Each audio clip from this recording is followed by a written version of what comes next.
প্রচণ্ড কষ্ট হচ্ছে। হয়তো তোমরা ভাববে একটা ছোট্ট একটা চ্যানেলের জন্য এতটা কেন, কিন্তু ওই ছোট্ট একটা চ্যানেলই আমার অনেক দিনের স্বপ্ন, অনেক দিনের খাটনি ছিল ওর মধ্যে।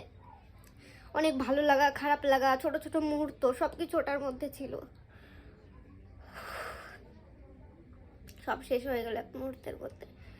তো যাই হোক, ওটা হয়তো আর কখনো ফিরে পাবো না, হয়তো কেন কোনো দিনই পাবো না। ভগবান হয়তো চাইনি ওটা আমার কাছে থাকুক। তো আমি নতুন করে সবটা আবার শুরু করছি। তোমরা প্লিজ একটু সাপোর্ট করো আমাকে। তোমাদের সাপোর্ট ছাড়া কিছুই করা সম্ভব না। দেখা যাক কত দূর কী করতে পারি। কিছুদিন ধরে না, সত্যি কথা বলতে, হয়তো বাইরে দিয়ে একটু হাসি খুশি থাকার চেষ্টা করছি, কিন্তু মানে ভিতরে ভিতরে না একদম প্রচণ্ড কষ্ট হচ্ছে। আমি একটা একটা করে সাবস্ক্রাইবার জোগাড় করেছি, আর প্রত্যেক দিন আমার হাজব্যান্ডকে আমি দেখাতাম, দেখো এই কটা সাবস্ক্রাইবার জোগাড় হয়ে গেছে, এই কটা সাবস্ক্রাইবার বেড়েছে। তো আমরা দুজনেই ভীষণ হ্যাপি হতাম একটা একটা করে সাবস্ক্রাইবার যখন একটার থেকে একটা বাড়তো। তো সেইগুলো আর এখন দেখাতে পারছি না। রোজ দেখাতাম, ওকে ডিউটি থেকে ফিরতো আর আমি ওকে রোজ দেখাতাম। তো যা হওয়ার তা হয়ে গেছে, সেটা নিয়ে ভেবে আর কিছু হবে না, ওটা আর আমি কখনো ফিরে পাবো না। তো নতুন করে আমি সবটা শুরু করছি।